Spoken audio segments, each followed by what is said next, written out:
ओम शांति। आज 19 मार्च 2026 आज की साकार मुरली रंगीन बड़े बड़े अक्षरों में पढ़े सुने और गहराई से मंथन करें। हम प्रतिदिन प्रातः 4 बजे, 6 बजे, शाम को 4 बजे, 8 बजे मुरली मंथन करते। आप भी इस मुरली मंथन में साथी व सहयोगी बन सकते, जिसके लिए इसी वीडियो के डिस्क्रिप्शन बॉक्स में गूगल मीट का लिंक दिया हुआ है, जिसके द्वारा आप चारों समय रोजाना जुड़ सकते हैं। ये एक ही लिंक रहता है। यदि आपको वो लिंक उस लिंक को खोलने के लिए वहां से आपने कॉपी करना है, ब्राउजर में पेस्ट करना है, तो आप जुड़ सकते हैं। यदि आपको जुड़ने में कठिनाई आ रही है तो आप सामने जो वीडियो देख रहे हैं उसमें नीचे चलते हुए व्हाट्सएप नंबर देख रहे हैं, उस पर आप मैसेज करके लिंक प्राप्त कर सकते हैं, प्रश्न पूछ सकते हैं, कोई सुझाव देना हो तो वो भी दे सकते हैं। हमने एक मुरली के ऊपर प्रश्न उत्तर फॉर्म बनाया है जो हम रोजाना सबके पास भेजते हैं। यदि वो आपके पास नहीं आ रहा है तो आप इसी व्हाट्सएप पर मैसेज करके अपना फॉर्म मंगा सकते हैं और उसमें आपके पास व्हाट्सएप ग्रुप दिया जाएगा, उसमें आप भेजेंगे तो आपके पास रोजाना मुरली का क्वेश्चन पेपर आ जाएगा। और जैसे ही आप क्वेश्चन अपना पूरा करेंगे और जैसे ही आप सेट के भेजेंगे, उसे सबमिट करेंगे, आपको तुरंत रिजल्ट मिल जाएगा कि आपके कितने ठीक है। और महीने के अंत में आपके पास आपका सर्टिफिकेट भेज दिया जाएगा कि आपने इस महीने में कितने फॉर्म भरे और कितने आपको ठीक थे, आपके नंबर कितने रहे, वो आपको मिल जाएगा।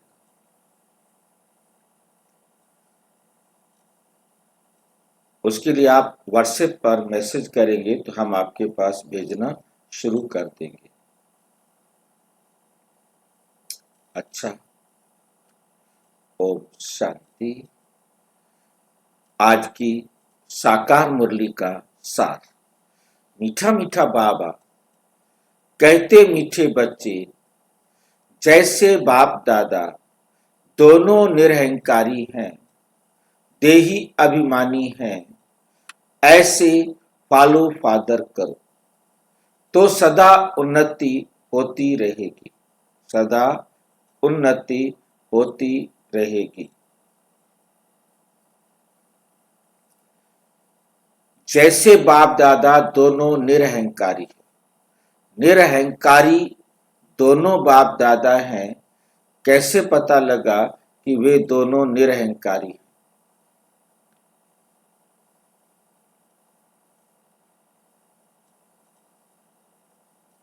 शिव बाबा कैसे निरंकारी है और ब्रह्मा बाबा कैसे निरंकारी है?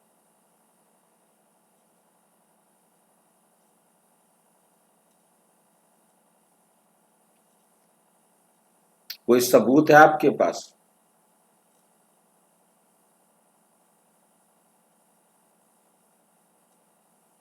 कैसे आपको पता लगा, कैसे आप मान लेंगे कि वो निरहंकारी हैं?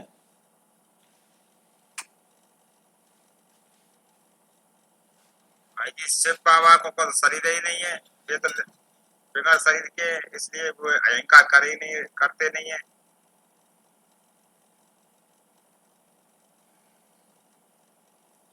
ये कहीं गीत में लाइन है, निरहंकारी।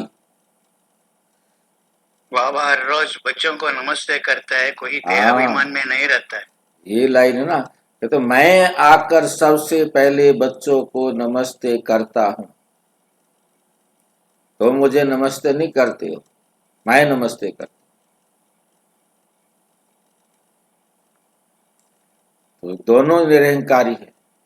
और बच्चों से अब अहंकार जो है ना, बहुत, ये अहंकार जब लिखा होता है, खाली अहंकार लिखा होता है, तो उसका मतलब होता है देह अभिमान। मैं क्यों नमस्ते करूं, वो करेगा नमस्ते। वो छोटे हैं कि मैं छोटा हूं, मैं उनसे पुराना हूं, मैं उनसे सीनियर हूं, मैं क्यों उनको नमस्ते करूं, वो करेंगे नमस्ते। ये अहंकार है।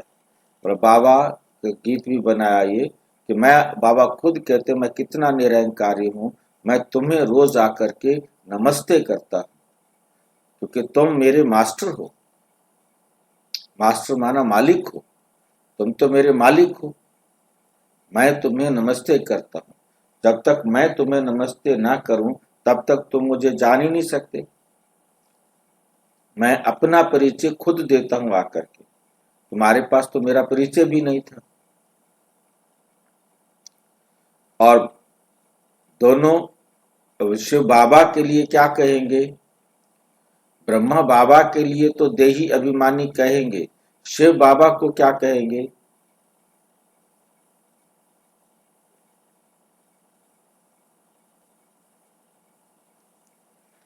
भाई इसमें दोनों नहीं आ गए, बाप और दादा। बाप माना शिव और दादा माना भाई। निरहंकारी तो हो गए, निरहंकारी हाँ तो जी। दोनों हो गए, वो तो दोनों के साथ हाँ। लग गया। परंतु हम अपने आप को देही अभिमानी बनो कहते हैं, तो शिव बाबा को क्या कहेंगे? शिव बाबा भी देही अभिमानी होता है कि नहीं? वो विदेही है भाई जी, हाँ, उसको देही नहीं है। वो विदेही है, उसको विदेही अभिमानी नहीं कहेंगे। वो विशेष देह वाला है बस, उसको देही अभिमानी नहीं कहेंगे।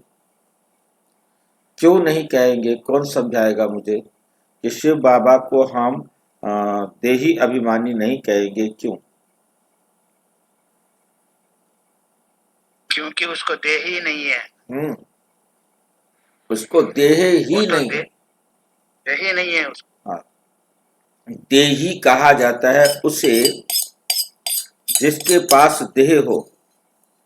देही का मतलब है देह को धारण करने वाला।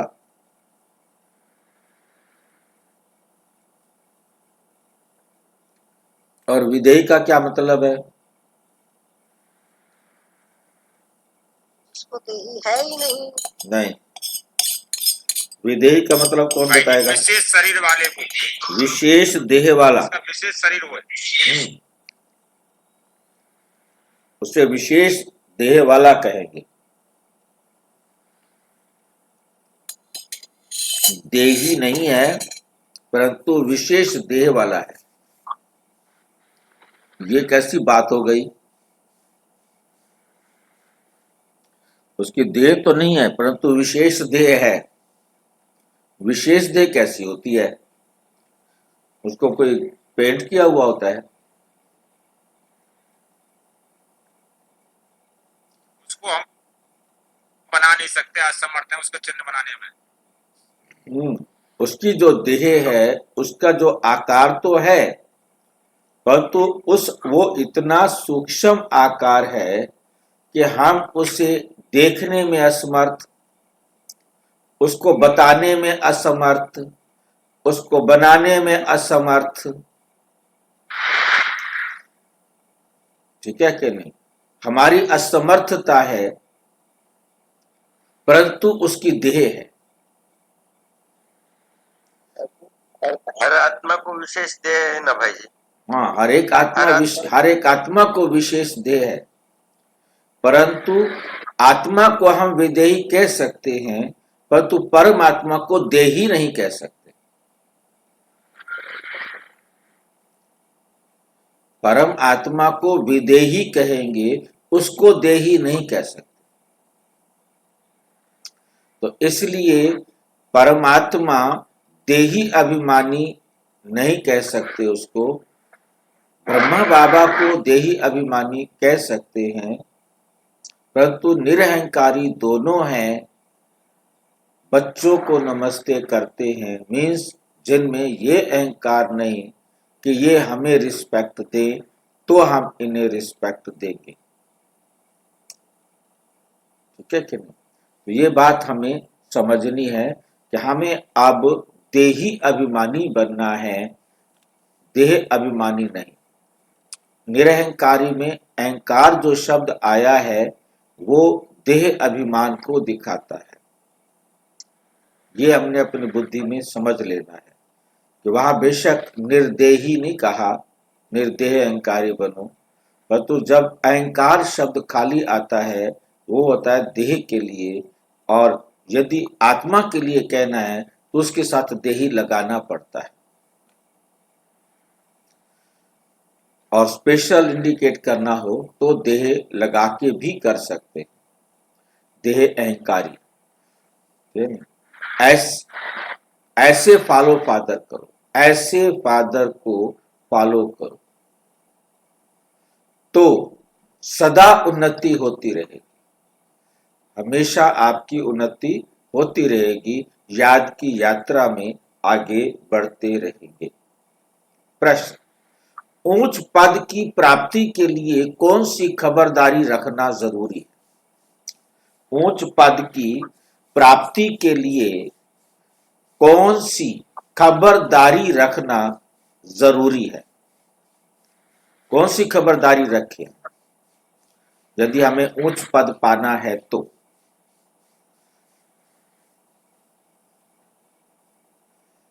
ध्यान देना है कि किसी को हाँ जी। दुख नहीं देना है। जरा सा भी अहंकार नहीं आना चाहिए, अहंकार में नहीं आना चाहिए, किसी को दुख नहीं किसी देना को है। दुख नहीं देना है। ऊंच पद पाना है तो खबरदारी रखो कि मनसा से, आपके मन में, संकल्प में भी किसी को मेरे द्वारा दुख ना, मतलब पहला तो मेरे पास कोई संकल्प ही ना आए कि मैं किसी को दुख दूंगा, क्योंकि संकल्प यदि आया देने का तो जरूर वो अभिव्यक्ति में आ जाएगा। फिर आप कहोगे कि मैं चाहता तो नहीं था परंतु हो गया, क्योंकि वो आपके अंदर था, वो आपके अंदर से निकल जाएगा, चाहे वो आपके बोल से निकले, आपके व्यवहार से निकले, वो आप कोई ना कोई ऐसा काम कर लेंगे जिससे उसको दुख पहुंचेगा। आपने मुंह से नहीं बोला, मुंह से तो आप ऊपर ऊपर प्यार दिखा रहे हो, परंतु जो अंदर है वो कोई ना कोई एक्ट ऐसा हो जाएगा जिससे उसको दुख पहुंच जाएगा। इसलिए बाबा कहते मनसा से भी किसी को मेरे द्वारा दुख ना हो। नंबर 2, किसी भी परिस्थिति में क्रोध ना आए। परिस्थिति किसे कहते हैं? किसी भी हालत। परिस्थिति, दूसरा शब्द है स्वस्थिति। किसको क्रोध नहीं आएगा? पराई स्थिति, हैं जी? पराई स्थिति, एक होता है परिस्थिति, परिस्थिति को कहते हैं पराई स्थिति, मेरी नहीं पराई है। और मेरी स्थिति को कहते हैं हम स्वस्थिति। जब हमारी स्वस्थिति पराई स्थिति से ऊपर होती है तो क्रोध नहीं आएगा। जब हमारी स्वस्थिति पराई स्थिति से कमजोर होती है तो क्रोध आता है। किसी भी परिस्थिति में क्रोध ना आए उसके लिए क्या करना है? हमें अपनी स्थिति को ऊंचा बनाना है। कैसे बनाएंगे हम अपनी स्थिति को ऊंचा? हम अपनी स्थिति को ऊंचा कैसे बनाएंगे?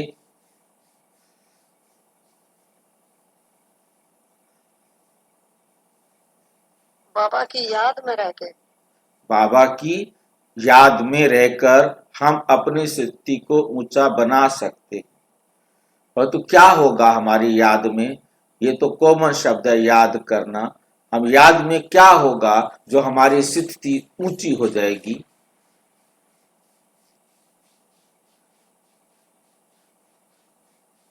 उसके लिए बाबा ने कोई हमें युक्ति दी है?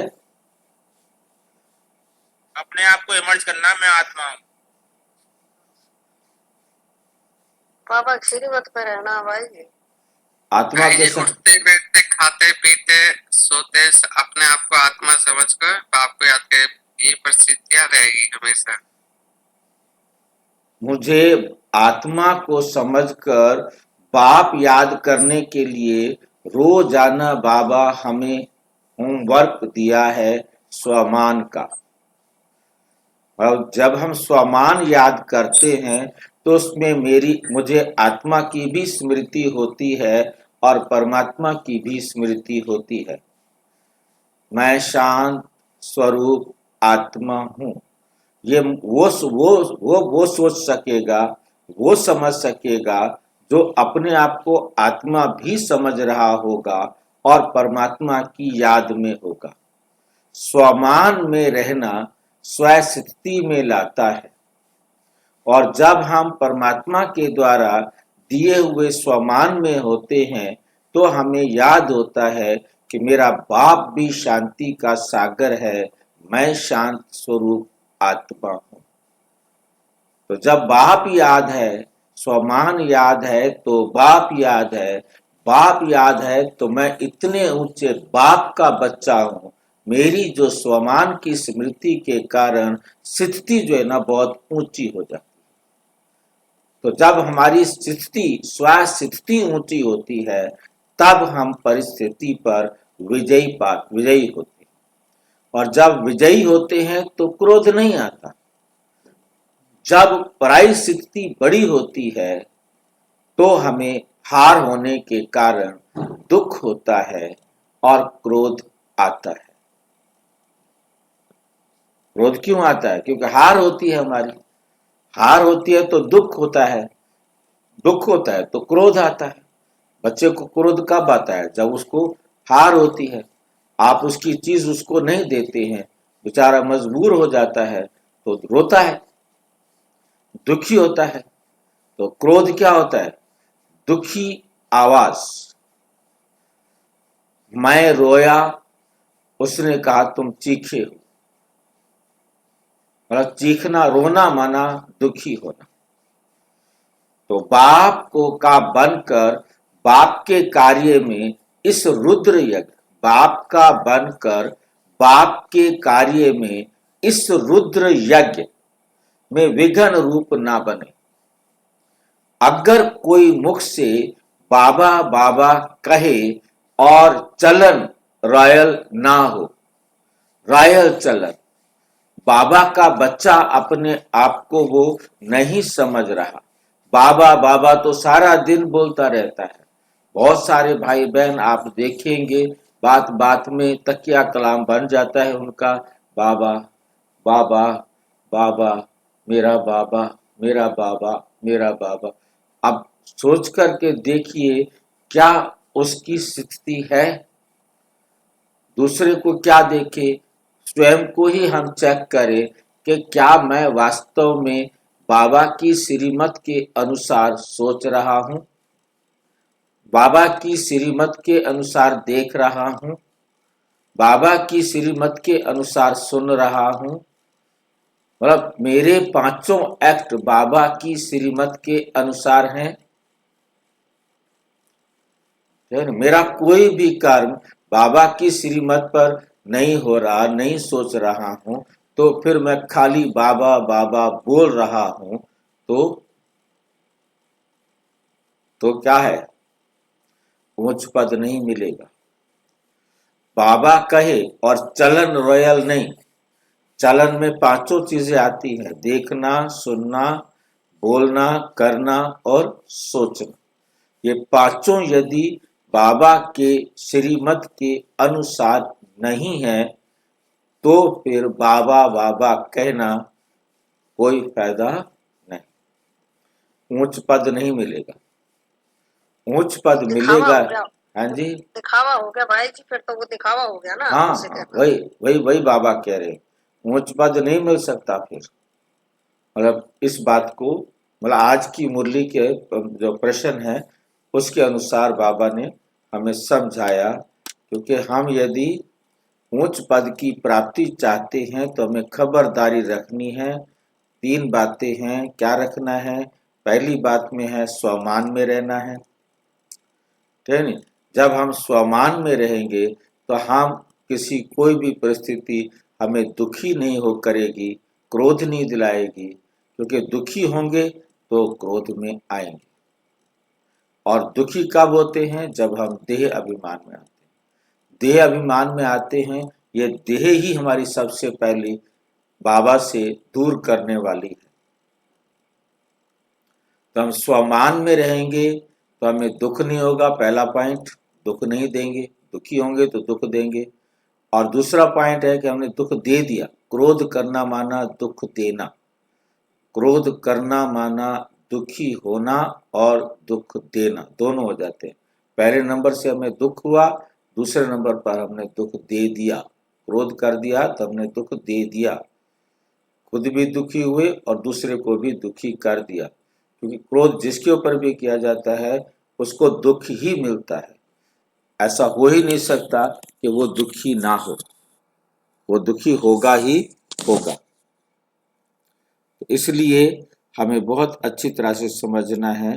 और तीसरी बात आती है कि बाप का बनेंगे तो जो भी कार्य करेंगे वो बाबा की श्रीमत के अनुसार कर रहे हैं। उसमें हमारा देखना, हमारा बोलना, हमारा सुनना, हमारा सोचना वो बाबा की श्रीमत के अनुसार है। जब बाबा की श्रीमत के अनुसार कर रहे हैं तो कोई भी विघ्न नहीं आ सकता।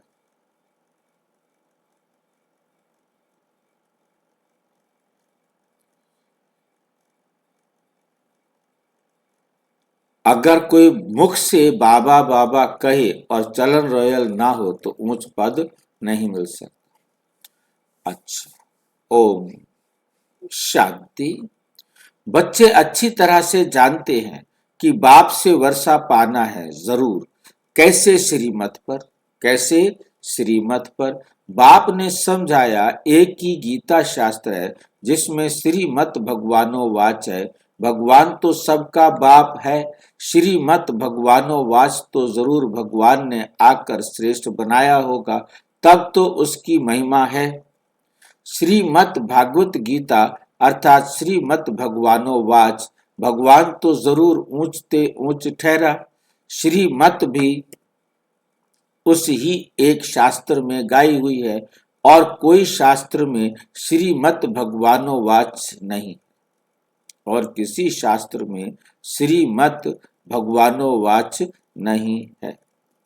श्रीमत किसकी होनी चाहिए वे लिखने वाले भी समझ ना सके। उसमें भूल क्यों हुई वे भी बाप आकर समझाते हैं। रावण राज्य शुरू होने से ही रावण मत पर चल पड़ते हैं। पहले कड़े ते कड़ी भूल इन रावण मत वालों ने की है। रावण की चमाट लगती है। जैसे कहा जाता है शंकर प्रेरक है, बॉम्ब्स आदि बनवाए हैं, वैसे 5 विकारों रूपी रावण प्रेरक है। मनुष्य को पतित बनाने का तब तो पुकारते हैं पतित पावन आओ, तो पतित पावन एक ही ठहरा ना। इससे सिद्ध है कि पतित बनाने वाला और है, पावन बनाने वाला और है, दोनों एक हो नहीं सकते। ये बातें तुम ही समझते हो नंबरवार पुरुषार्थ अनुसार। ऐसे मत समझना कि सभी किनका को निश्चय है, नंबरवार हैं। जितना निश्चय है उतना खुशी बढ़ती है। बाप की मत पर चलना होता है। श्री मत पर हमको ये स्वराज्य पद पाना है। मनुष्य से देवता बनने में देरी नहीं लगती। तुम पुरुषार्थ करते हो, मम्मा बाबा को फॉलो करते हो, जैसे वे आप समान बनाने की सर्विस कर रहे हैं। तुम भी समझते हो हम क्या सर्विस कर रहे हैं और मम्मा बाबा क्या सर्विस कर रहे हैं। बाबा ने समझाया था कि शिव बाबा और ब्रह्मा दादा दोनों इकट्ठे हैं, तो समझना चाहिए कि सबसे नजदीक हैं, इनका ही संपूर्ण रूप सूक्ष्म वतन में देखते हैं तो जरूर ये तीखा होगा। परंतु जैसे बाप निरहंकारी है, देही अभिमानी है, वैसे ये दादा भी निरहंकारी है। कहते हैं कि शिव बाबा ही समझाते रहते हैं कि जब मुरली चलती है तो बाबा खुद कहते हैं कि समझो कि शिव बाबा इन द्वारा सुना रहे हैं। ये ब्रह्मा भी जरूर सुनता होगा। ये ना सुने और ना सुनाए तो ऊंच पद कैसे पाए, परंतु अपना देह अभिमान छोड़ कहते हैं, अपना देह अभिमान छोड़ कहते हैं। समझ रहे हैं बात को? क्या कहते हैं कि ऐसे समझो कि शिव बाबा ही सुनाते। मतलब ब्रह्मा बाबा कहते मेरे बेशक लगता है कि ब्रह्मा बाबा के तन से सुना रहे हैं, परंतु ये समझो कि शिव बाबा सुनाते हैं। हम पुरुषार्थ करते रहते हैं, शिव बाबा ही समझाते हैं। इसने तो पतितपना पास किया हुआ है। किसने पतितपना पास किया? ब्रह्मा बाबा ने, क्योंकि उनकी शादी हुई और उन्होंने पतितपना पास किया हुआ है। पास करने का मतलब क्या है यहाँ पर?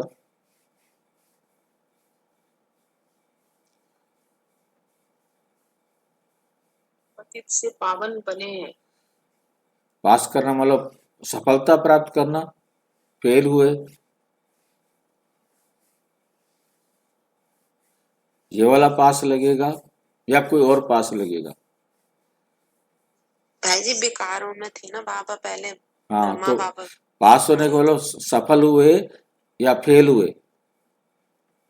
सफल हुए भाई जी, उन्होंने दिखा दिया कि विकार में जाके भी कैसे सफल बनते। नहीं, यहाँ पास का मतलब पास वाला पास नहीं है। साकार मूर्ति है, इसमें पास नहीं है। हैं जी?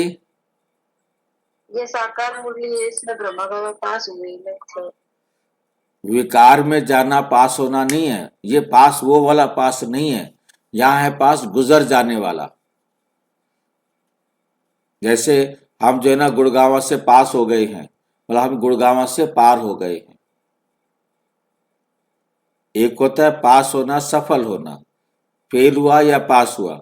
वो ये फेल पास वाला पास नहीं है, ये याद रखना है ना।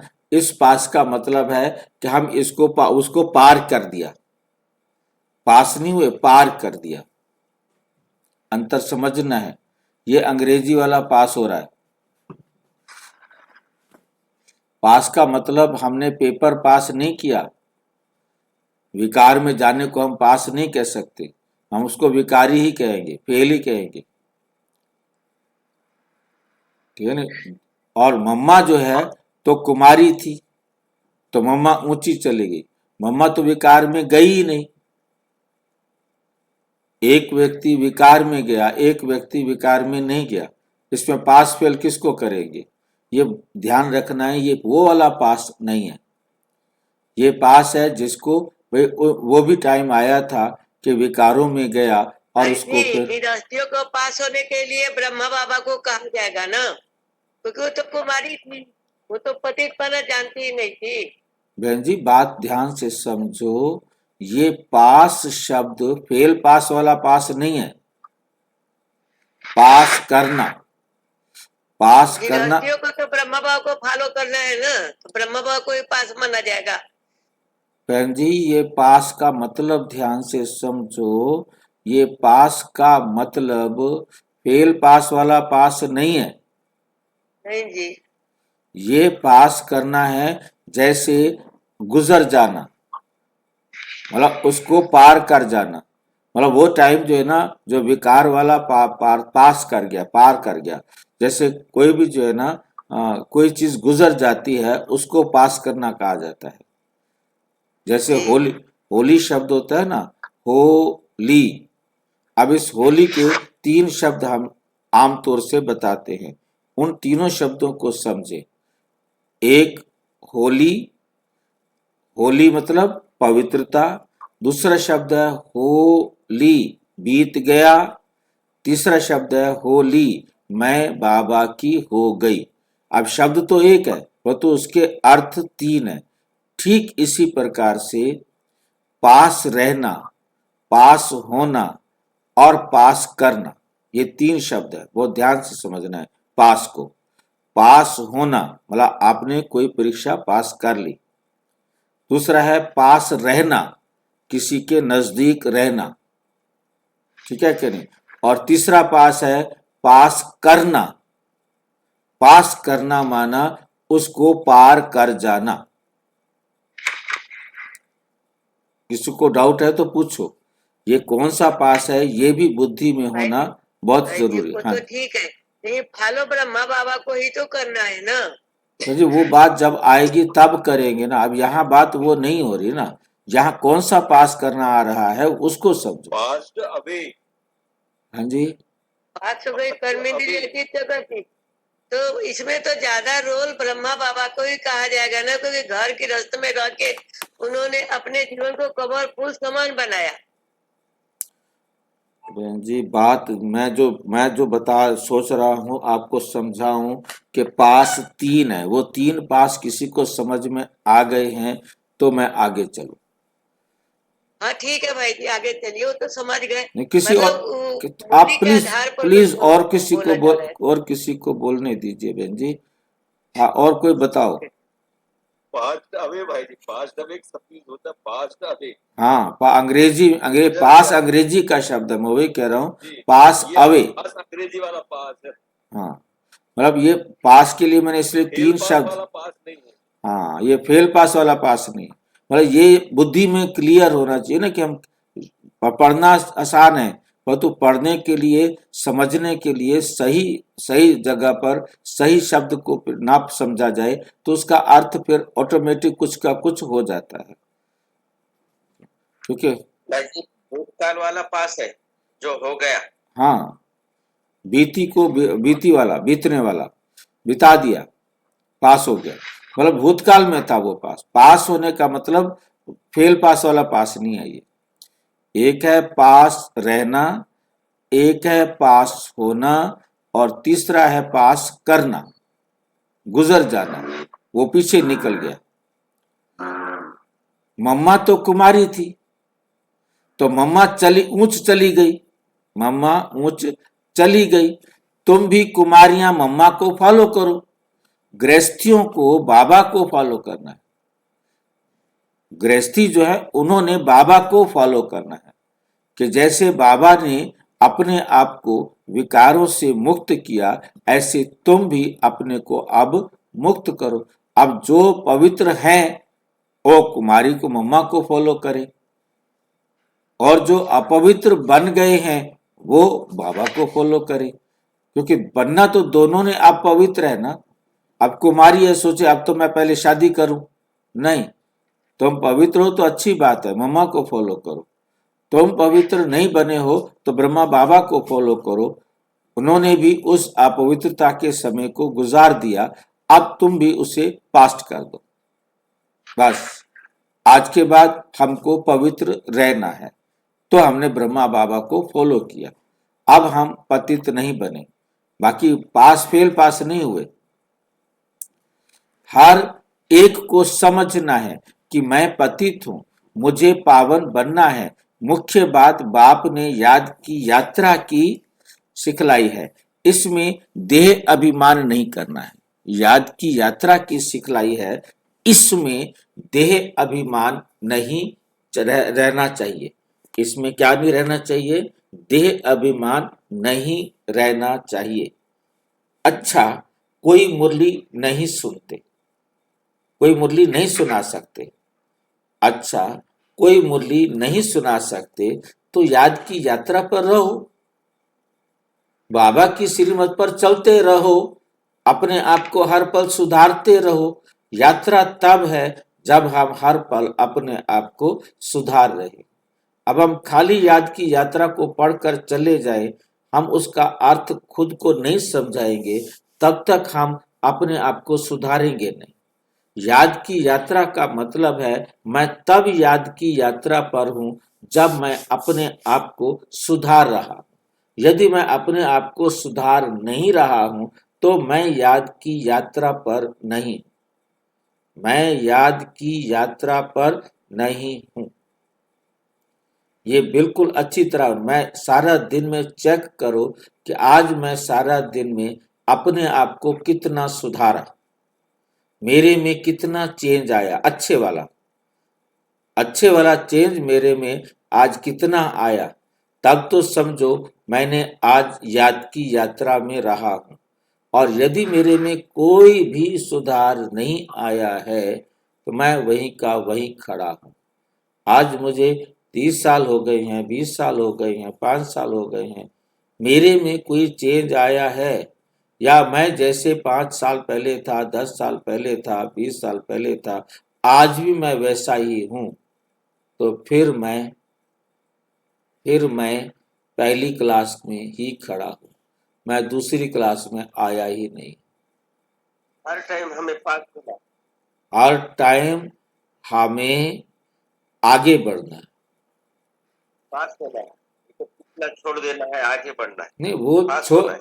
नहीं भाई जी, यहाँ वो वाला पास यूज नहीं करना ना, पास को यूज नहीं यहाँ करना। फेल हो गए वाला है।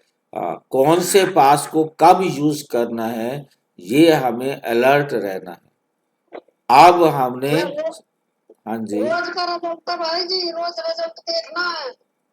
रोज देखना है कि मेरे में कितने नंबर आए, मैं कितना आगे बढ़ा। अब मैंने अपनी बढ़त को देखना है, मैंने अपनी हाइट को देखना है, मैं कितना ऊपर चढ़ा हूं। क्योंकि मैं चढ़ती कला में हूं, मैं ऊपर चढ़ रहा हूं, तब तो ठीक है। और यदि मैं चढ़ नहीं रहा हूं, मैं वहीं के वहीं खड़ा हूं सुधार में, उम्र तो बीत गई, 30 साल तो चले गए, परंतु 30 साल में मेरे अंदर कोई चेंज भी आया? मैं इतने समय से मुरली पढ़ता आ रहा हूँ, सुनता आ रहा हूँ, सुनाता आ रहा हूँ, इसको मंथन करता आ रहा हूँ, परंतु मेरे में कोई सुधार ही नहीं आया, फिर क्या फायदा हुआ? ये एक याद की यात्रा में इतनी सारी बातें बाबा बता रहा है। तो याद की यात्रा पर रहो, मतलब बाबा ने इतनी सारी बातें बता दी कि आप अपने आप को आगे बढ़ाते चलो। ये हमें मुरली सुनते वक्त याद आना चाहिए, पढ़ते वक्त याद आना चाहिए, याद की यात्रा का मतलब क्या है। यात्रा पर रहते मुरली चला सकते हो। अब याद की यात्रा वो दूसरी यात्रा नहीं है। आप ये नहीं कि मैं क्या करूं, सारा दिन मुझे मुरली सुनानी होती है, पढ़नी होती है, कोई बात नहीं। यात्रा याद की यात्रा करने के लिए आप उस समय भी आप याद की यात्रा में रह सकते हैं। यदि आप बाबा की बताई हुई बातें अपने आप को तुरंत समझाते जाए, अपने में सुधार करते जाए, तो आप याद की यात्रा में भी हो, याद की यात्रा में भी हो। यात्रा पर रहते मुरली चला सकते हैं। आप यात्रा पर रहते वैसे मुरली नहीं सुना सकते। ध्यान देना, यहाँ पर क्या आया है? अच्छा, कोई मुरली नहीं सुना सकते, ठीक है, कोई बात नहीं है। तो याद की यात्रा पर रहो। जब आप अपने आप को सुधार रहे हो तो यात्रा पर रहते अपने आप को सुधारते मुरली चला सकते हो। मतलब आपने अपना सुधार कैसे किया ये तो बता सकते हो। ये बताना भी मुरली चलाना है। ये तो है नहीं कि बाबा की मुरली उठाएंगे, वो पढ़ के सुनाएंगे। आप यदि अपने आप को सुधार किया है, ये सुधार आप दूसरों को बताओ कि मेरे में ये सुधार ऐसे आया है। आप भी करेंगे तो आपको भी ये सुधार आएगा। ये बताना ही मुरली चलाना है। परंतु यात्रा भूल जाते हैं, अपने आप को सुधारना भूल जाते हैं, तो भी हर्जा नहीं। मुरली चलाकर फिर यात्रा पर लग जाओ। आप भूल गए हो, आप दूसरे को बताओ। बाबा कहते तुम दूसरों को बताओगे तो जब दूसरे को बता रहे हो, एक उंगली उसकी तरफ कर रहे हो तो 4 उंगलियां आपकी तरफ भी हैं, तो आप अपने आप को भी समझा रहे हो। तो जब आप दूसरों को समझाएंगे कि ऐसे करो, बाबा कहते ऐसे करो, बाबा कहते ऐसे करो, तो जब दूसरे को बता रहे हो तो आपको भी अपने आप पता लग रहा है। अब आपके सामने मैं ये मुरली पढ़ रहा हूँ, आपको भी, आपको सुनाई दे रही है और मैं अपने आप को भी सुना रहा हूं ना। तो चलाकर फिर यात्रा पर लग जाओ। जब सुनाएंगे, आपको कहेंगे कि याद की यात्रा का मतलब ये है, तो मेरे को अपने आप को भी कहना पड़ रहा है ना कि भी याद की यात्रा पर रहने का मतलब है सुधरना। समझ ले, अभी तू भी बात समझ ले। खुद को भी दूसरे समझ रहे हैं, हमने खुद को भी अपने आप को उसी प्रकार से समझाना है।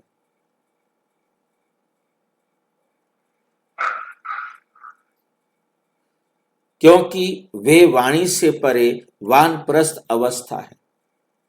वाणी से परे वानप्रस्थ अवस्था है।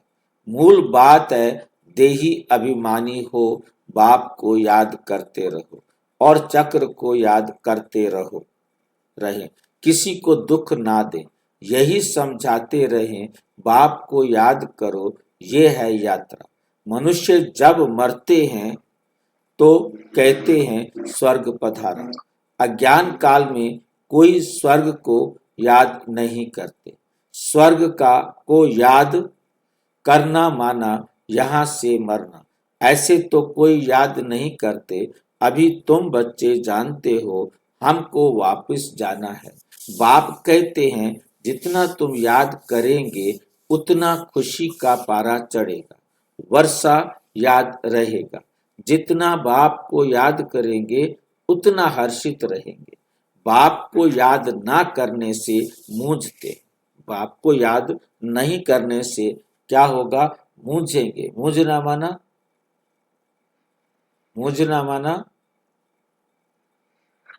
कंफ्यूज होना, हाँ जी, कंफ्यूज होना, नहीं आवाज क्लियर नहीं आई। कंफ्यूज होना। कंफ्यूज अंग्रेजी में बोल रहे हैं आप।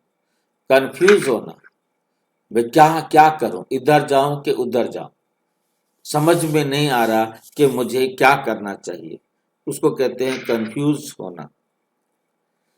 गुटखा खाते रहते हैं, तुम इतना समय याद कर नहीं सकते। बाबा ने आशिक माशूक का मिसाल उदाहरण बताया है। वे भल धंधा करते और वे भल चरखा चलाती रहती तो भी उसके सामने माशूक आकर खड़ा हो जाता। आशिक माशूक को याद करते, माशूक फिर आशिक को याद करते। यहाँ तो सिर्फ तुमको एक बाप को याद करना है, वह सबका माशूक है। तुम बच्चे लिखते हो कि बाबा आप हमको याद करते हो। अरे जो सबका माशूक है वे फिर तुम आशिकों को याद कैसे कर सकेंगे? हो नहीं सकता। वे है ही माशूक, आशिक बन नहीं सकता। तुमको ही याद करना है। तुम हर एक को आशिक बनना है उस एक माशूक का। अगर वे आशिक बने तो कितने को याद करे? ये तो हो नहीं सकता। कहता है कि मेरे ऊपर पापों का बोझा थोड़े ही है, जो किसको याद करूं? तुम्हारे ऊपर बोझा है। बाप को याद नहीं करेंगे तो पापों का बोझा नहीं उतरेगा। बाकी मुझे क्यों किसको याद करना पड़े? याद करना है तुम आत्माओं को। जितना याद करेंगे उतना पुण्य आत्मा बनेंगे, पाप कटते जाएंगे। बड़ी मंजिल है देही अभिमानी बनने में ही मेहनत है। यह नॉलेज सारी तुमको मिल रही है। तुम त्रिकालदर्शी बने हो। नंबरवार पुरुषार्थ अनुसार सारा चक्र तुम्हारी बुद्धि में रहना चाहिए। बाप समझाते हैं तुम लाइट हाउस हो ना, तुम लाइट हाउस हो ना, हर एक को रास्ता बताने वाले हो, शांति धाम और सुख धाम का। ये सब नई बातें तुम सुनते हो, जानते हो कि बरोबर हम आत्माएं शांति धाम के रहवासी हैं, यहाँ पाठ बजाने आते हैं, हम एक्टर हैं। यही चिंतन बुद्धि में चलता रहे तो मस्ती चढ़ जाए, तो मस्ती चढ़ जाए। बाप ने समझाया है आदि से लेकर अंत तक तुम्हारा पाठ है। अभी कर्मातीत अवस्था में जरूर जाना है, फिर गोल्डन एज में आना है। इस धुन में रहते अपना कल्याण करना है, सिर्फ पंडित नहीं बनना है। दूसरे को सिखाते रहेंगे, खुद उस अवस्था में नहीं रहेंगे तो असर पड़ेगा नहीं। अपना भी पुरुषार्थ करना है, अपना भी पुरुषार्थ करना है। बाप भी बताते हैं कि हम भी याद करने की कोशिश करता हूँ। कभी माया का तूफान ऐसा आता है जो बुद्धि का योग तोड़ देते हैं। बहुत बच्चे चार्ट भेज देते हैं, वंडर खाता हूं कि यह तो हमसे भी तीखे जाते हैं। शायद वेग आता है तो चार्ट लिखने में लग जाते हैं। वेग समझते हो? वेग आता है, किसके बाद देखा किसी को, उसको जो है ना वो चार्ट लिखता है रोजाना, दीदी ने उसकी प्रशंसा की है, ये भाई तो रोजाना चार्ट लिखता है, तो औरों को भी वेग आ जाता है कि हम भी लिखेंगे।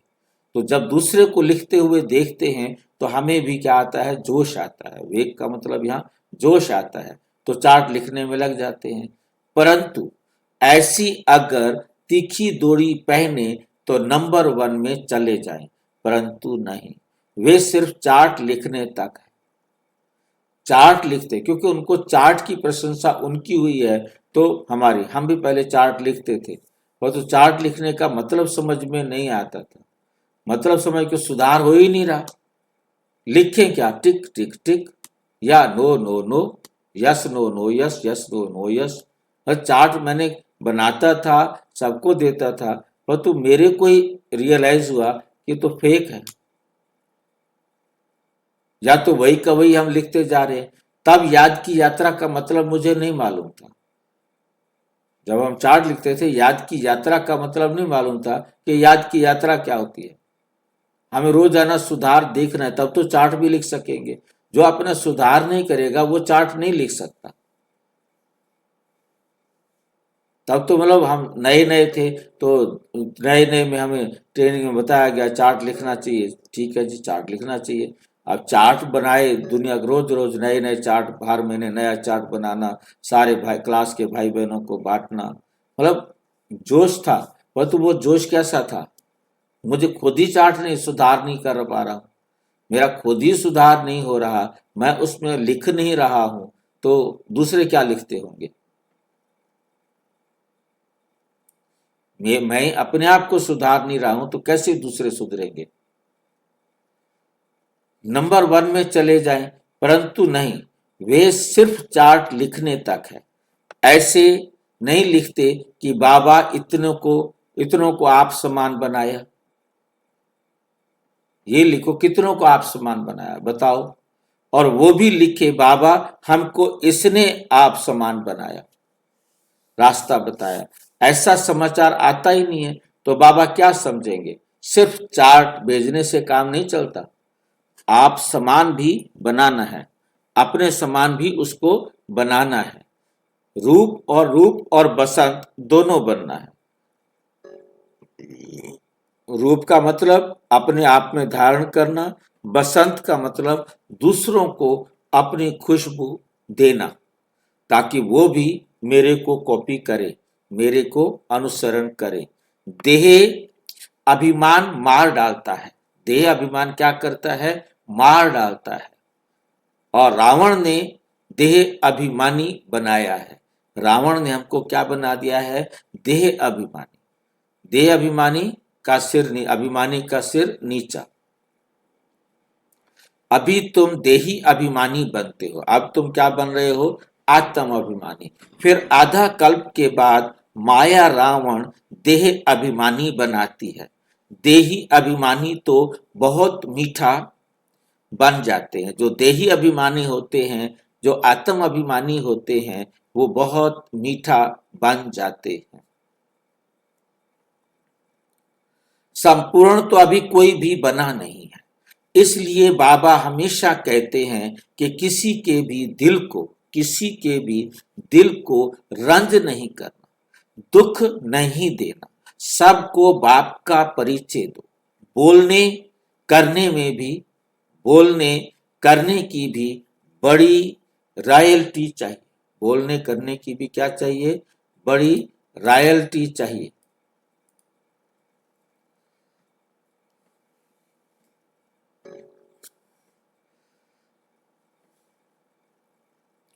ईश्वरीय संतान के मुख से सदैव रत्न निकलने चाहिए।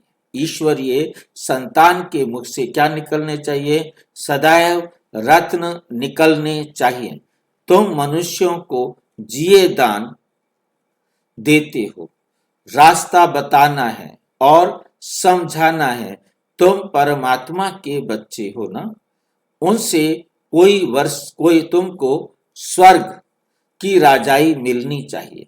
फिर अब वह क्यों नहीं है? याद करो, बरोबर बाप से वर्षा मिला था ना।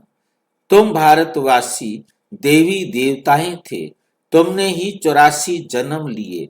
तुम समझो कि हम ही लक्ष्मी नारायण के कुल के थे। अपने को कम क्यों समझते हो? अगर कहते कि बाबा सब थोड़े ही बनेंगे, तो बाबा समझ जाता है कि इस कुल का नहीं है। बाबा समझ जाता है कि यह इस कुल का नहीं। अभी से ही थिरकने लग पड़ा, क्योंकि जो ये कह रहा है कि सभी थोड़े ही बनेंगे, तो वो समझ लो कि वो कमजोर हो गया अपने अंदर। इसलिए तो उसने कहा सभी थोड़ा बनेंगे। कहना चाहिए जो बनेगा मैं तो बनूंगा, और कोई बने या ना बने, और कोई सुधरे या ना सुधरे, मेरे को उससे क्या? मुझे बनना है, मुझे बनना है।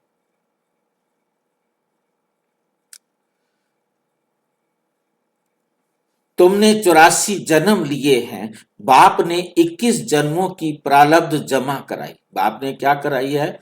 21 जन्मों की प्रारब्ध जमा कराई। वे खाया, फिर समाप्त हो गई। बाबा ने जितना सिखाया आपने उसको कमाया और खा लिया, तो उसके बाद क्या हो जाएगा? खत्म। वो आगे 21 जन्म कैसे चलेगी?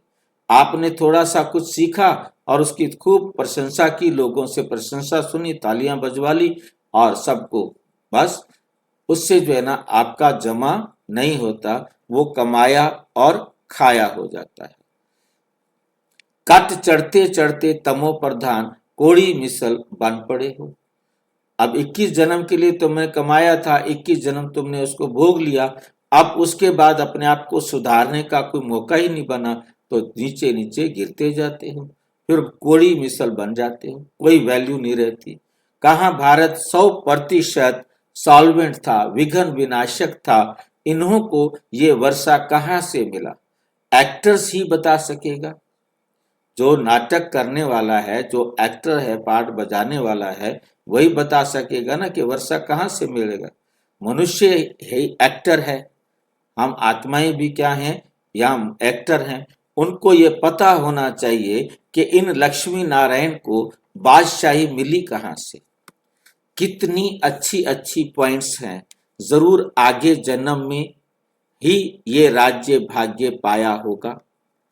बाप ही पतित पावन है, बाप कहते हैं कि मैं तुमको कर्म अकर्म और विकर्म की गति समझाता हूँ। रावण राज्य में मनुष्य के कर्म विकर्म हो जाते हैं, वहां तुम्हारे कर्म अकर्म होते हैं। वह है देवी सृष्टि में रचता हूँ, मैं रचता हूँ, तो जरूर मुझे संगम पर आना पड़े। यह है रावण राज्य, यह है वे है ईश्वरीय राज्य। ईश्वर अब स्थापना करा रहे हैं। ईश्वर क्या करा रहे हैं? अब स्थापना करा रहे हैं। तुम सब ईश्वर के बच्चे हो, तुमको वर्षा मिल रहा है। भारतवासी ही सॉल्वेंट थे, अब इन सॉल्वेंट बन गए हैं। यह बना बनाया ड्रामा है, इसमें फर्क नहीं हो सकता। सबका झाड़ अपना अपना है। वैरायटी झाड़ है ना? कैसा झाड़ है ये? वैरायटी, क्योंकि हर एक आत्मा यूनिक है, हर फूल यूनिक है, और कोई फूल है तो कोई पत्ते हैं, और उनके बीच बीच कोई कोई कांटे भी हैं।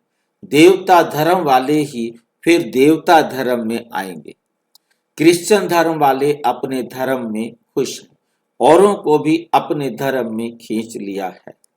भारतवासी अपने धर्म को भूलने के कारण वे धर्म अच्छा समझ चले जाते हैं। विलायत में नौकरी के लिए कितने जाते हैं? क्योंकि वहां कमाई बहुत है। ड्रामा बड़ा वंडरफुल बना हुआ है।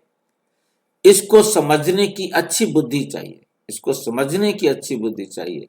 विचार सागर मंथन करने से सब कुछ समझ में आ जाता है। यह बना बनाया अनादि ड्रामा है, तो तुम बच्चों को आप समान सदा सुखी बनाना है। यह तुम्हारा धंधा है, पतितों से पावन बनाना। जैसे बाप का धंधा, वैसे तुम्हारा मुखड़ा सदैव देवताओं जैसा हर्षित होना चाहिए। खुशी में तुम जानते हो हम विश्व के मालिक बनते हैं, तुम हो लवली चिल्ड्रेन। क्रोध पर बड़ी खबरदारी रखनी है। बाप आए हैं बच्चों को सुख का वर्षा देने, स्वर्ग का रास्ता सबको बताना है। बाप सुख करता दुख हरता है, तो तुमको भी सुख करता बनना है। किसको दुख नहीं देना है। दुख देंगे तो तुम्हारी सजा 100% 100 गुना बढ़ जाएगी। कोई भी सजा से बच नहीं सकता। बच्चों के लिए तो खास ट्रिब्यूनल बैठती है। बाप कहते हैं तुम विघ्न डालेंगे तो बहुत सजा खाएंगे। कल्प कल्पांतर तुम साक्षात्कार करेंगे कि फलाने से ये बनेंगे। आगे जब देखते थे तो बाबा मना करते थे कि ना सुनाओ। अंत में तो एक्यूरेट मालूम पड़ता जाएगा। आगे चलकर जोर से साक्षात्कार होंगे।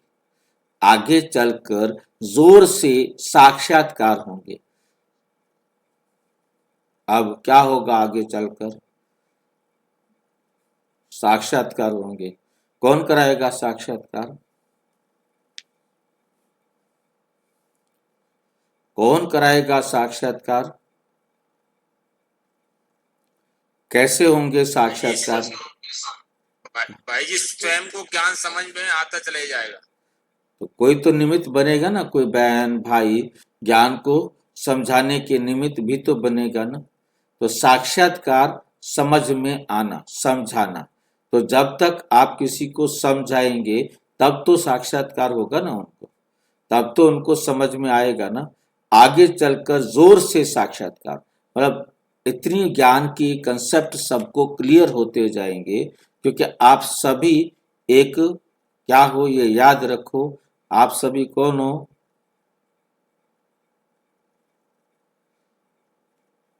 एक दूसरे के सहयोगी है। एक दूसरे के सहयोगी हैं। आपके पीछे एक झाड़ है, आप आधार मूर्त आत्मा हो। आपके पीछे लाखों करोड़ों आत्माएं खड़ी हैं।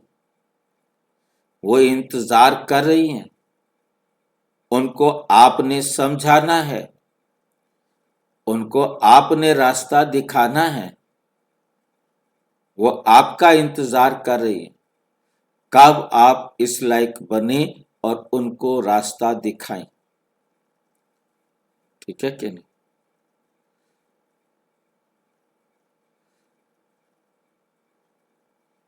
ये मुसीबत क्यों मोल ली आपने?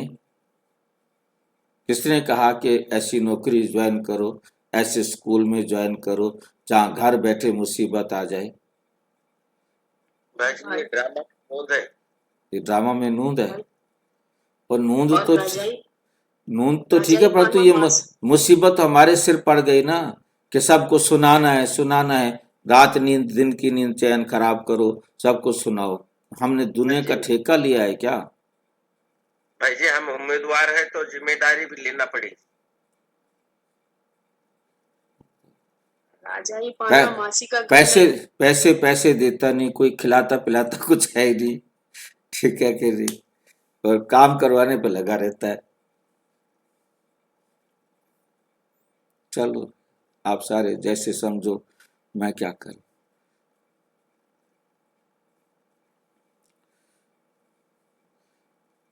मतलब साक्षात्कार होंगे, परंतु साक्षात्कार होंगे तब जब कराने वाले भी होंगे।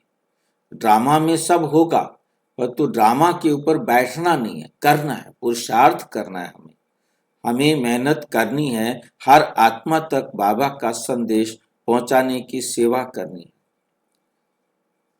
तो जितना हो सके, क्योंकि हम सुना सकते हैं, हम सुनाएं, नहीं सुना सकते हैं, कोई अच्छी बात है, अपने परिवार के ग्रुप में, अपने संबंधियों के ग्रुप में उनके पास भेजें, व्हाट्सएप के द्वारा भेजें, और जो दूसरे और साधन हो, कैसे भी आप भेज सकते हो, आप उनको भेजें। मतलब उन तक पहुंचाने के निमित्त बनो। कि कैसे बनना है वो आप सोचो, क्या आप कर सकते हो, क्योंकि यही एक हमारे हाथ में है। क्योंकि ये सबसे बड़ा साधन है, पम्पलेट छपवा के बांटें। तो पम्पलेट्स बांटने के लिए हमें जाना पड़ेगा, परंतु हम किस तरीके से सब तक पहुंचाएं, अपना बनाया और ग्रुप में भेजा, और नए नए तरीके से रोजाना उसको भेजा जाए। तो वो जो है ना, जैसे आप खुद नहीं भी बना सकते, बना हुआ आया है तो उसको सबके पास भेजें। यही एक तरीका है। ठीक है ना? बाकी बना सकते हैं तो जैसे भी यूनिकनेस ला सकते हैं, वो आपकी अपनी योग्यता है।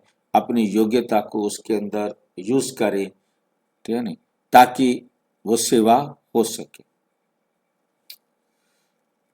साक्षात्कार समझाना, क्योंकि खाली मतलब ऐसे कुछ भी आया कचरा सबके पास भेजते जाए, वो नहीं करो। मतलब ये देखो कि हाँ इसमें कुछ पावर है, समझा सकता है, अच्छी बात है, तो आप दूसरे के पास भेजो। वृद्धि तो होती जाएगी, आबू तक क्यों लग जाएगी। बाबा से कोई भी मिल नहीं सकेंगे, बाबा से कोई भी मिल नहीं सकेंगे, कहेंगे ओह प्रभु तेरी लीला। ये भी गाया हुआ तो है ना, विद्वान पंडित आदि भी पीछे आएंगे, उन्हों के सिंहासन भी हिलेंगे, तुम बच्चे तो बहुत खुशी में रहेंगे। अच्छा, बाबा से मिल नहीं सकेंगे तो ये तो बाबा साकार में थे तो जब की बात हो गई ना। बाबा तो अभी बोल तो शरीर नहीं है बाबा का, तो फिर अभी मिलने की बात कहाँ आएगी। बाबा की जगह पर आज आप हो।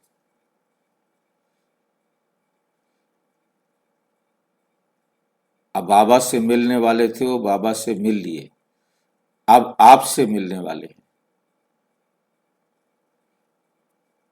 मतलब अब आप उनके लिए लीडर हो।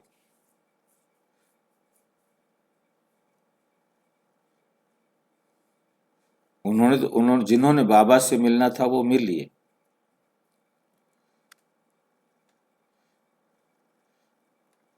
बाबा से कोई भी मिल नहीं सकेंगे। अब तक क्यों लग जाएगी, पर तो अब जा रहे हैं, कोई बाबा से कोई मिले तो ना जाते हैं।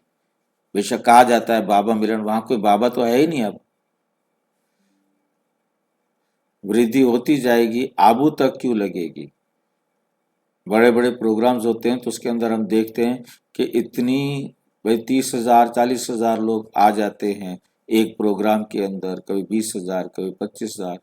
तो अब आप इतने लोग आएंगे, सारे ऊपर जाएंगे ना देखने के लिए, तो एक के पीछे एक गाड़ी जा रही होती है, तो लाइन तो लगेगी और लाइन लग जाएगी। आबू रोड से ऊपर तक लाइन लगा के खड़े होंगे जाने वाले, जैसे मंदिरों में खड़े होते हैं। परंतु ऊपर तक जाना ना पड़े इसलिए शांतिवन में बना दिया। शांतिवन में ये मतलब 20-25 हजार बैठ सकते हैं इस हॉल के अंदर, और जब दूसरा हॉल है वो ओपन थिएटर बना रहे हैं, वहां पर 50,000 तक बैठ जाएंगे। इस प्रकार से जो है ना चल रहा है कि भाई इतने आए तो बैठेंगे कहाँ, बैठने की व्यवस्था चाहिए। खाली बैठना नहीं होता, उनके रहने की व्यवस्था चाहिए, उनके खाने की व्यवस्था चाहिए, उनकी सारी व्यवस्थाएं जरूरत है।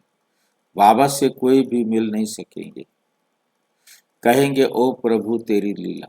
ये भी गाया हुआ तो है ना, विद्वान पंडित आदि भी पीछे आएंगे, उन्हों के सिंहासन भी हिलेंगे। जितने भी धर्म पिताएं हैं, शंकराचार्य बन के बैठे हैं चांदी सोने के सिंहासनों पर, उनके सिंहासन भी हिलेंगे। तुम बच्चे तो बहुत खुशी में रहेंगे। अच्छा, मीठे मीठे सिक्की लदे बच्चों प्रति माता पिता बाप दादा का याद प्यार, और ऐसी याद प्यार एक ही बार मिलती है। जितना तुम याद करते हो उतना तुम प्यार पाते हो। फालतू नहीं देता है बाबा, तराजू उठा के बैठ जाता है। विकर्म विनाश होते हैं, धारणा भी होती है। बच्चों को खुशी का पारा चढ़ा रहना चाहिए। जो भी आए उनको रास्ता बताना है, जो भी आए उनको रास्ता बताना है। बताएं, बेहद का वर्षा बेहद के बाप से पाना है। काम बात है क्या? ऐसा पुरुषार्थ करना चाहिए। अच्छा, मीठे मीठे सिक्की लदे बच्चों प्रति माता पिता बाप दादा का याद प्यार, और गुड मॉर्निंग रूहानी बाप की रूहानी बच्चों को नमस्ते। हम रूहानी बच्चों की रूहानी बाप दादा को नमस्ते नमस्ते नमस्ते। धारणा के लिए मुख्य सार। नंबर 1, बोलने चलने में बहुत रायल बनना है। मुख से सदैव रत्न निकालने हैं। आप समान बनाने की सेवा करनी है। किसी की दिल को रंज नहीं करना है, किसी की दिल को रंज नहीं करना है, नाराज नहीं करना है। क्रोध पर बड़ी खबरदारी रखनी है। मुखड़ा सदैव देवताओं जैसा हर्षित रखना है। मुखड़ा कैसा रखना है? देवताओं जैसा हर्षित रखना है।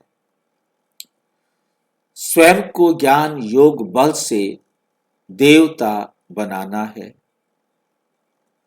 वरदान पावरफुल दर्पण द्वारा सभी को स्वयं का साक्षात्कार कराने वाले साक्षात्कार मूर्त भाव।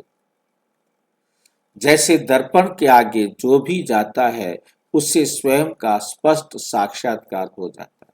अपने उसको सारी जानकारी मिल जाती है, मेरे चेहरे पर कहाँ क्या क्या है। लेकिन अगर दर्पण पावरफुल नहीं तो रियल रूप के बजाय क्या होगा? रियल रूप की बजाय क्या दिखाई देगा? दर्पण ही खराब है तो रियल तो नहीं दिखाई देगा ना। होगा पतला तो दिखाई देगा मोटा। हाँ जी, हाँ, होगा पतला तो मोटा दिखाई देगा, या बहुत लंबा दिखाई देगा, या बहुत ठिगना हो जाएगा। आप सब ने ऐसे शीशे देखे होंगे। फिर हंसते रहो, लाफिंग ग्लास बोलते हैं इसको। मुखड़ा देख ले प्राणी दर्पण में। हाँ, वो तो है ही नया बड़ा। दर्पण है भाई जी। हाँ जी, इसलिए आप ऐसे पावरफुल दर्पण बन जाओ जो सभी को स्वयं का साक्षात्कार करा सको, सभी को स्वयं का साक्षात्कार करा सको, अर्थात आपके सामने आते ही देह को भूल अपने देही रूप में स्थित हो जाए। वास्तविक सर्विस ये है, इसी से जय जयकार होगी। इसी से क्या होगी? जय जयकार होगी। स्लोगन: शिक्षाओं को स्वरूप में लाने वाले ही ज्ञान स्वरूप, प्रेम स्वरूप आत्मा है। ये अव्यक्त इशारे निश्चय के फाउंडेशन को मजबूत कर सदा निर्भय और निश्चिंत रहो। निर्भय और निश्चिंत रहो। बाप में तो निश्चय है, लेकिन अपने में भी निश्चय बुद्धि होकर कार्य करो, तो फिर विजय ही विजय है। विजय के आगे समस्या कोई चीज नहीं। फिर वे समस्या नहीं फील होगी। फिर वे समस्या नहीं फील होगी, लेकिन खेल फील होगा। खेल खुशी से किया जाता है। कोई कार्य सहज होता है तो कहा जाता यह तो बाएं हाथ का खेल है, अर्थात सहज है। तो ये भी बुद्धि का खेल हो जाएगा। खेल में घबराएंगे नहीं। खेल में घबराएंगे नहीं। अच्छा, ओम शांति। और विस्तार से जानने के लिए प्रजापिता ब्रह्मा कुमारी ईश्वरीय विश्वविद्यालय के किसी भी सेवा केंद्र पर संपर्क करें, और यदि कोई प्रश्न है तो 9213106986 पर केवल टेलीग्राम करें, आरटाई करें 9650692270 पर केवल व्हाट्सएप करें, फोन नहीं। ओम शांति।